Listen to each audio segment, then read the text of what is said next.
They all raised their hands, one after another. My sister-in-law, Betrayal, stood there like a judge, smiling, as if this was just a fun little game. She asked the question like it was casual. Should Alira be uninvited from family events? Hands went up. My mother-in-law, my father-in-law, cousins, spouses, every hand except one. Grandpa Joe's. I sat there frozen, my son Luca clinging to me. He looked around, confused. His little voice broke the silence. "Mom, why are they doing this?" I didn't answer. I just smiled through the sting in my eyes, stood up, and said thank you for the meal. We walked out with our dignity. I didn't fight back, but the next week they each received a letter from a law firm. Inside was something that shut them up completely. Sundays used to mean something different. Before my husband Micah died, they were full of laughter and noise. Kids running barefoot through the yard, the smell of garlic bread in the oven, Grandpa Joe playing old country music on his portable speaker while Betrayal tried to make him turn it down. After Micah's accident, Sundays became the loudest silence I'd ever known. At first, everyone was kind. Dinners were brought to my doorstep. Betrayal came over with store-bought casseroles and hugs that smelled like her favorite lavender perfume. My in-laws, Carol and Robert, insisted I stay close to family. But as the months passed, the sympathy faded. The texts got shorter. Phone calls stopped. Invitations disappeared. I'd never argued with anyone. I never demanded anything. I didn't cause scenes. I simply stopped being useful. And that's when I realized I had been accepted not as family, but as Micah's wife. Without him, I was just a reminder of what they lost, or maybe what they didn't want to face. But Luca, he never stopped asking. He was only 7 when his dad died, and now at 10, he still carried Micah's smile, his dimples, and the same quiet way of observing people. "Mom," he asked once, "why doesn't Grandma ever call us anymore?" I told him maybe they were just busy. Maybe they didn't know how to talk about Daddy. He nodded, but I could see the sadness settle into his little chest. He missed them in a way I couldn't fix. And for him, I decided to try again. So when Betrayal messaged me out of the blue one Thursday, "Family dinner Sunday. Would be nice to see you and Luca," I froze. I reread the text 5 times. It felt like bait. But Luca's face lit up when I told him. And that's all it took. We arrived 10 minutes early. Their house was pristine, not a toy out of place like a magazine spread. Betrayal met us at the door, all smiles and hugs. "You look great," she said, brushing her cheek against mine. She smelled like lavender and control. Luca ran inside to play. I followed slower, taking it all in. Carol barely looked at me when I walked into the kitchen. She was slicing lemons for her iced tea, pretending she hadn't just paused a conversation the second I walked in. Robert gave me a nod from his seat in the den, eyes already back on the football game. No one said they were glad to see us. I offered to help with dinner prep, was handed the salad bowl, and then quickly left out of the kitchen talk. Betrayal and Carol kept laughing at things I wasn't included in. I smiled anyway. I had gotten good at that over the years, smiling in places I didn't belong. When dinner was served, I noticed Luca was already at the kids' table. Betrayal served him first, then the others. When it was my turn, I had to reach around the dishes to get a plate. Small things, but they added up. Conversation buzzed around me. Work promotions, school updates, vacation plans. Not once did anyone ask how Luca was doing, or me. It was as if we were guests at a party we hadn't been officially invited to. The only warm moment came from Grandpa Joe. He moved slowly now, using a cane, but his presence was as steady as ever. He sat down beside me and passed the bread. "I'm glad you came," he said quietly. "Luca needs to know he still belongs, and you do too, even if they don't know it yet." I swallowed the lump in my throat. He always had a way of saying exactly what I needed to hear, just when I needed to hear it. I looked over at Luca. He was laughing with his cousin Levi, his plate piled with food, eyes full of hope. He didn't see what I saw.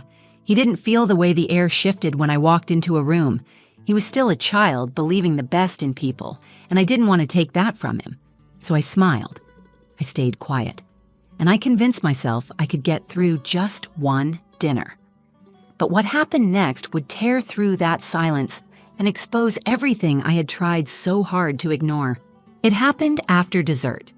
We were still at the long dining table, plates scattered with crumbs, glasses half full. The kids had run off to the basement, and for a moment I thought maybe I'd made it. Maybe I had survived the evening. That's when Brielle stood up. She tapped her glass with a spoon. Everyone turned to her, as if on cue. I thought she was going to make an announcement, maybe share some family news. I sat up straighter, forcing a smile. Then she said it. I think we need to talk about the tension in this family. She said it like she was doing everyone a favor. A performative sigh, a glance at her husband for support. She looked around the table with rehearsed concern. I know I'm not the only one who's felt it, this sense of awkwardness, and I think we need to be honest about where it's coming from. I didn't understand what she meant. At first, no one looked at me, but I felt it anyway. My chest tightened. I'm not trying to stir drama, she continued, but I think it's fair to say that things haven't felt the same since Alara rejoined us. That was the first time she said my name, like I was the elephant in the room, like I wasn't sitting right there. I'm not saying you haven't been through a lot, she added, turning to me. We all grieved Micah. We all loved him. But we've also had to move forward. And I think some of us feel like we're constantly walking on eggshells. Some of us. I looked around. Carol wouldn't meet my eyes. Robert leaned back in his chair, arms folded. A few cousins were fidgeting, pretending to adjust silverware. Then Brielle smiled. I'll never forget that smile. So, I thought we could just vote. No hard feelings, just a show of hands. Should Alira be uninvited from future family events, for the sake of peace? For a second, I thought I'd misheard her. I felt like I had left my body. Then it happened. One hand went up, Carol, then another. Robert, then Levi's mom, then his dad. Even people I hadn't spoken to all night. Even the ones who never seemed to care either way. Every hand raised, except for Grandpa Joe. I couldn't breathe. I felt the blood rush from my face. My ears were ringing.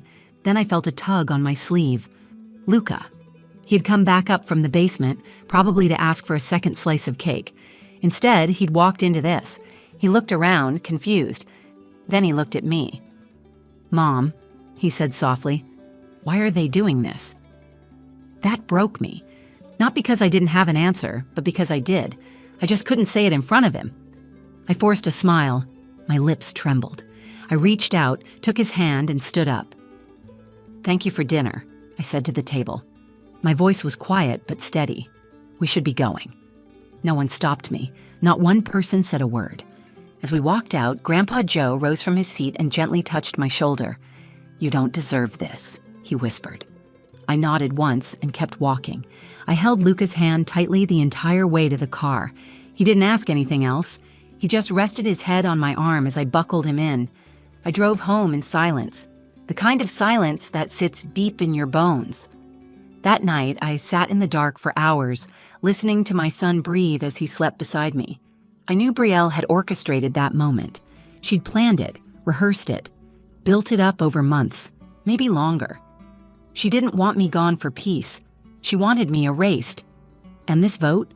It was her performance, her little show of power, and I let her have it. But what she didn't know, what none of them knew, was that I wasn't going to stay quiet forever. I didn't shout. I didn't beg. But I was done playing the part of the grieving widow who knew her place. The next move was mine.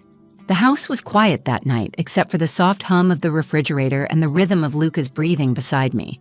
He'd fallen asleep curled against my side, one hand still gripping the sleeve of my shirt like he was afraid I'd disappear. I lay there in the dark, eyes wide open staring at the ceiling. My mind replayed everything. Brielle's voice, the raised hands, Luca's question. Why are they doing this? For years, I'd swallowed my pride for the sake of peace. I'd let them slowly push me aside, convinced myself that silence was the noble thing, that being quiet was better than being the problem. But that vote wasn't just cruel. It was strategic. It was meant to humiliate me in front of everyone. It was meant to show Luca that his mother didn't belong in the family she once helped hold together, and that I couldn't allow. I slipped out of bed, careful not to wake him. I made tea, but didn't drink it. Instead, I opened my laptop and pulled up a folder I hadn't touched in years.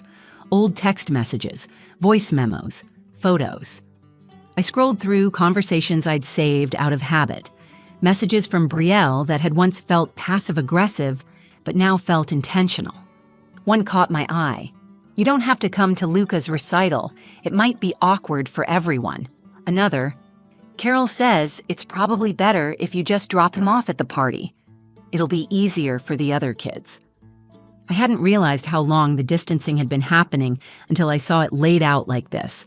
Message after message, erasing me one polite suggestion at a time. I opened my notes app and started writing. I listed everything. The way they excluded me from family decisions, the whispered comments about my parenting, the vote. I remembered how Brielle used to say things like, "We all feel a little uncomfortable around Elira," or "You can be so sensitive." It hit me. This wasn't just personal. It was a pattern, one that could legally be challenged. By morning, I'd found a law firm online that specialized in family harassment and reputation damage. I submitted a request for a consultation. Within 24 hours, I was speaking to a woman named Danica Rhodes, a sharp, calm attorney who didn't blink twice when I told her what happened. "I don't think they expect you to push back," she said. "They don't," I replied. "But I'm not doing this for me. I'm doing it for my son." Danica reviewed the messages. She listened to the audio I didn't even realize we had, recorded by Luca's smartwatch, which I'd forgotten could store voice logs. It had captured almost everything from that night. Brielle's voice proposing the vote, the awkward silence, the moment my name was said, and the exact words she used. "She's too weak to fight back anyway." Danica leaned back in her chair. "We'll draft a cease and desist letter, but we're going to attach documentation. We'll make it clear this isn't just about hurt feelings. It's about calculated harm, exclusion of a child, and emotional manipulation of a minor." I exhaled. For the first time in years, I didn't feel powerless. We also discussed next steps, what it would look like to formally restrict access to Luca from family members who created an unsafe emotional environment. It wasn't a custody battle, it was a warning. Danica's team sent the letter 2 days later. Each family member received their own sealed copy. It wasn't loud, it wasn't messy, but it hit like a thunderclap, and suddenly all the people who had voted to push me out went completely silent. The letters were delivered on a Thursday morning, each one signed, sealed, and stamped from Rhodes and Keene Family Law, addressed individually to every adult who had raised their hand. I didn't tell anyone they were coming. I didn't post anything online or send warning texts. I went about my day as usual, made breakfast, packed Luca's lunch, took him to school. But there was a strange calm in my chest, a quiet knowing that something irreversible had been set in motion. By noon, the calls started. First a missed call from Carol, then 2 text messages from Robert. "We need to talk." "This has gone too far." I didn't reply. At 1:23 p.m., Brielle texted me. "Seriously? A lawyer? What is wrong with you?" Then, 10 minutes later, "You're really going to tear this family apart over a stupid dinner?" Still, I said nothing, because it wasn't just a dinner, and she knew it.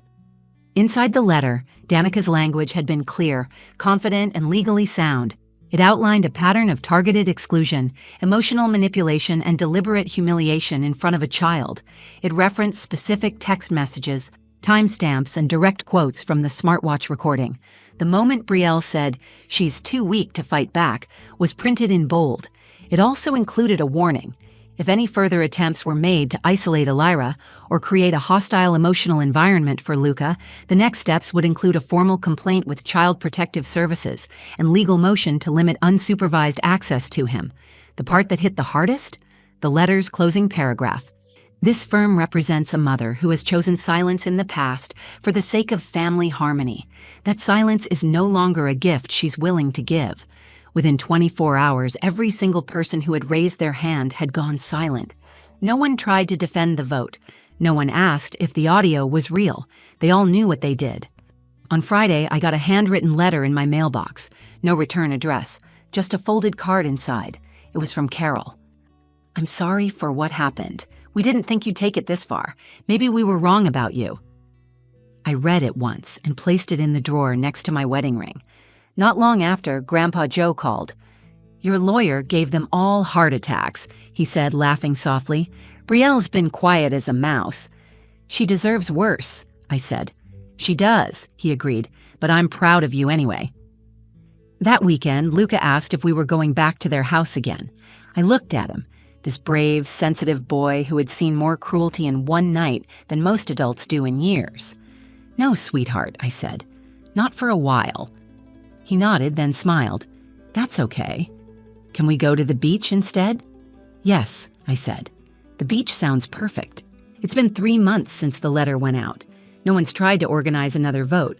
No one's invited us back, and no one's apologized, at least not in person. The silence hasn't just continued. It's grown louder. And yet, for the first time in years, I feel free. I don't wake up dreading texts or wondering what I did wrong. I don't mentally prepare for another cold shoulder or backhanded comment disguised as just being honest. I don't have to walk into a room and shrink anymore. Most importantly, Luca is okay. Better than okay. He doesn't ask about the cousins anymore. He stopped checking the mailbox for birthday cards that never came. We've built new traditions now. One's not based on keeping peace with people who tried to erase us, but on creating joy with those who genuinely care. Every Sunday morning, we get donuts and walk the lake trail behind our apartment. Luca brings his sketchbook. I bring coffee. We sit on the bench where Micah used to take him as a toddler, and we talk about school, cartoons, space, whatever he wants. There's no tension, no pretending, just peace. I've also started going to therapy. That was new for me. I used to think therapy was for people who couldn't hold themselves together.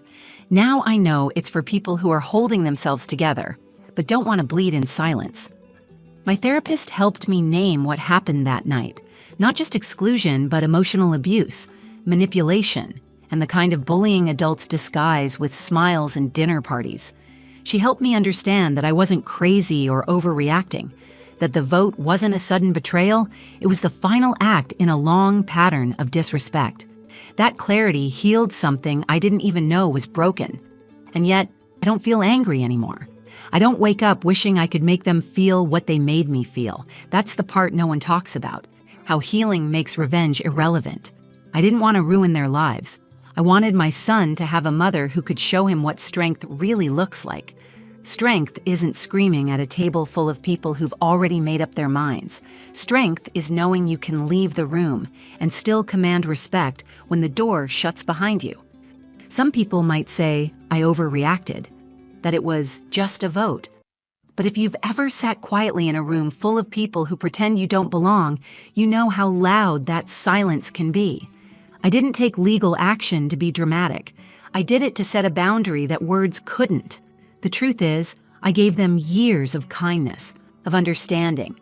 I gave them every opportunity to treat me like a human being, like the mother of their grandson. They responded with cruelty disguised as civility. They counted on me staying silent because they mistook silence for weakness. They were wrong. I've learned something else, too. Family isn't sacred just because it's family. Blood doesn't give anyone the right to mistreat you. Names and DNA don't excuse manipulation. And loyalty doesn't mean tolerating pain. Family is built, chosen, earned. Grandpa Joe still comes by every Saturday. He and Luca play chess badly and eat sugar cookies he brings from the corner bakery. He never talks about the others, and I never ask. Last week, Luca asked me, "Do you think they miss us?" I paused. "Maybe," I said. "But missing someone doesn't mean you treated them right." He nodded and went back to coloring.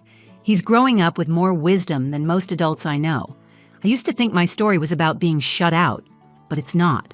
It's about walking away and realizing I didn't lose a family. I escaped one. And now, we're building something better. Not louder, not bigger, but kinder, safer, and completely ours. If this story resonated with you, if you've ever been the quiet one in the room, the one underestimated, the one who chose peace over revenge, then I hope this gave you a little strength. Sometimes walking away isn't weakness. It's the loudest kind of power there is. If you connected with this journey, please like the video, share it with someone who needs to hear it, and comment below. Have you ever had to walk away from a family to protect your peace? And if you want more true stories like this, stories about strength, healing, and finding your voice, make sure to subscribe to the channel. Your support helps us keep telling stories that matter. Thank you for being here. We don't need a room full of people to belong.